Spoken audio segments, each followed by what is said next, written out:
Kakero, kyo no shigoto wa dou desu ka? 全ちゃん鍵箱hayang nyewe. Lagi belanja di supermarket di daerah Saitama, Kawaguchi.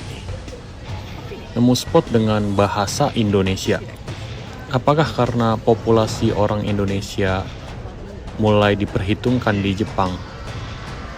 Jadinya mereka mulai menggunakan bahasa kita. Jepang, sebuah negara yang selama puluhan tahun dikenal sebagai simbol kemajuan teknologi, kedisiplinan, dan kualitas hidup tinggi. Namun hari ini, Jepang sedang menghadapi krisis yang tidak bisa diselesaikan hanya dengan teknologi canggih atau sistem modern. Krisis itu adalah krisis populasi.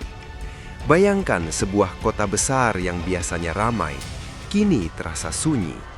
Jalanan yang dulu penuh aktivitas, kini tampak lengang. Toko-toko tetap buka, lampu-lampu tetap menyala, tetapi manusia semakin sedikit. Ini bukan gambaran masa depan. Ini adalah kenyataan yang sedang terjadi di Jepang saat ini. Selama bertahun-tahun, angka kelahiran di Jepang terus menurun. Generasi muda semakin sedikit yang memilih untuk menikah dan memiliki anak. Di sisi lain, angka harapan hidup yang tinggi membuat jumlah lansia terus meningkat. Akibatnya, struktur demografi Jepang menjadi tidak seimbang. Terlalu banyak orang tua, terlalu sedikit anak muda, dan dampaknya mulai terasa di berbagai sektor kehidupan. Industri kekurangan tenaga kerja, perusahaan kesulitan mencari karyawan, sektor perawatan lansia kewalahan menghadapi jumlah pasien yang terus bertambah. Bahkan di beberapa daerah, sekolah-sekolah harus ditutup karena tidak ada murid. Kota-kota kecil perlahan kehilangan kehidupan. Jepang yang dulu dikenal padat dan sibuk, kini menghadapi fenomena yang tak terbayangkan sebelumnya, kesepian massal.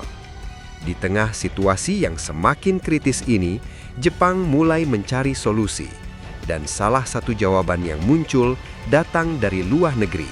Dari sebuah negara yang mungkin tidak pernah mereka bayangkan sebelumnya sebagai penopang masa depan mereka, Indonesia. Gelombang pekerja dan pelajar asal Indonesia mulai datang ke Jepang dalam jumlah yang semakin besar. Mereka datang dengan berbagai latar belakang, berbagai keahlian, dan satu tujuan yang sama: bekerja, belajar, dan membangun kehidupan yang lebih baik.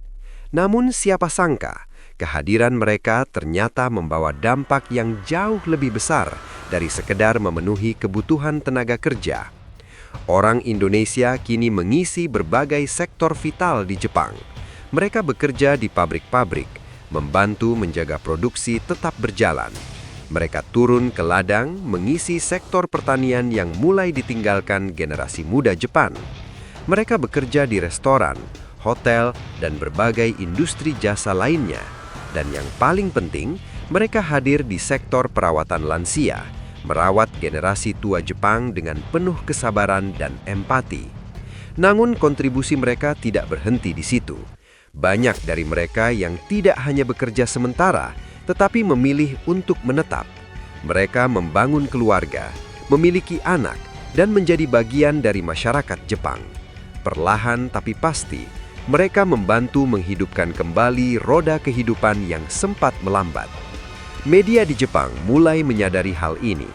Bahkan beberapa di antaranya secara terbuka menyebut bahwa tanpa kontribusi warga Indonesia, krisis populasi Jepang bisa menjadi jauh lebih parah dari yang terjadi saat ini. Ini bukan lagi sekedar opini, tetapi sebuah pengakuan yang lahir dari realitas di lapangan. Yang menarik, Jepang tidak tinggal diam melihat kontribusi ini. Mereka tidak hanya menerima, tetapi juga mulai menunjukkan penghargaan. Sebuah langkah yang jarang dilakukan oleh negara lain terhadap pekerja asing. Bahasa Indonesia mulai muncul di berbagai produk di Jepang. Label kemasan, petunjuk penggunaan, hingga informasi penting kini ditulis dalam bahasa Indonesia, berdampingan dengan bahasa Jepang dan Inggris. Ini bukan sekedar strategi pemasaran, melainkan simbol pengakuan, sebuah pesan bahwa orang Indonesia bukan lagi pihak luar, tetapi bagian dari masyarakat yang perlu diperhatikan. Di beberapa daerah, terutama yang memiliki banyak komunitas Indonesia, perubahan ini terlihat semakin nyata. Supermarket mulai menyediakan produk dengan label bahasa Indonesia. Fasilitas umum mulai menyesuaikan layanan mereka. Bahkan pusat pelatihan dan tempat kerja mulai memberikan dukungan yang lebih ramah terhadap pekerja Indonesia. Jepang juga mulai menyesuaikan budaya kerja mereka. Fasilitas ibadah mulai diperhatikan. Makanan halal semakin mudah ditemukan. Lingkungan kerja menjadi lebih inklusif. Semua ini menunjukkan satu hal. Jepang tidak hanya membutuhkan tenaga kerja Indonesia, tetapi juga menghormati identitas mereka. Di saat banyak negara masih memandang pekerja asing sebagai pelengkap, Jepang justru mengambil langkah berbeda. Mereka melihat Indonesia sebagai mitra, bahkan lebih dari itu, sebagai sahabat. Hubungan ini tidak hanya terlihat di dunia kerja, tetapi juga dalam kehidupan sehari-hari. Banyak keluarga Jepang yang mempercayakan orang tua mereka untuk dirawat oleh perawat asal Indonesia. Kepercayaan ini bukan hal kecil. Ini menunjukkan bahwa orang Indonesia tidak hanya dianggap mampu secara profesional, tetapi juga dipercaya secara emosional. Anak-anak Jepang pun mulai tumbuh dalam lingkungan yang lebih beragam. Mereka memiliki guru, teman bermain, bahkan tetangga dari Indonesia. Interaksi ini menciptakan hubungan yang lebih dalam, melampaui batas bahasa dan budaya. Pemerintah Jepang sendiri secara terbuka mengakui peran penting warga Indonesia dalam menjaga stabilitas sosial dan ekonomi negara mereka. Ini adalah pengakuan yang jarang terjadi, terutama dari negara dengan budaya yang sangat menjaga identitas seperti Jepang. Namun, cerita ini tidak berhenti di situ. Ada fenomena lain yang mulai muncul, sesuatu yang mungkin tidak pernah terbayangkan sebelumnya. Di tengah krisis populasi dan menurunnya angka pernikahan di Jepang, muncul tren baru, meningkatnya pernikahan lintas negara antara warga Jepang dan Indonesia. Media Jepang mulai menyoroti fenomena ini sebagai salah satu solusi sosial yang menarik. Mengapa orang Indonesia? Jawabannya terletak pada nilai-nilai yang mereka bawa.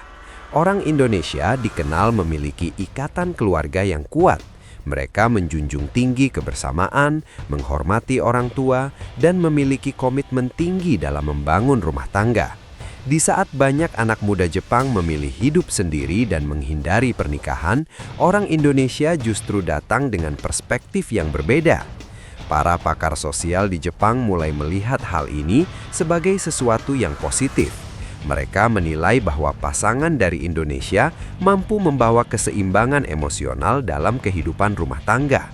Kehangatan, kesabaran, dan empati yang dimiliki orang Indonesia menjadi nilai tambah yang sangat dibutuhkan di tengah perubahan sosial Jepang. Fenomena ini kemudian berkembang menjadi diskusi yang lebih luas. Hubungan lintas budaya tidak lagi dipandang sebagai sesuatu yang asing, tetapi sebagai peluang. Program pertukaran budaya, kegiatan komunitas, hingga pelatihan bahasa semakin sering diadakan untuk mendukung interaksi ini. Dalam kehidupan sehari-hari, hubungan ini terasa semakin nyata. Ada yang belajar bahasa satu sama lain, ada yang saling berbagi budaya, ada pula yang membangun keluarga dengan latar belakang yang berbeda. Semua ini menciptakan warna baru dalam masyarakat Jepang.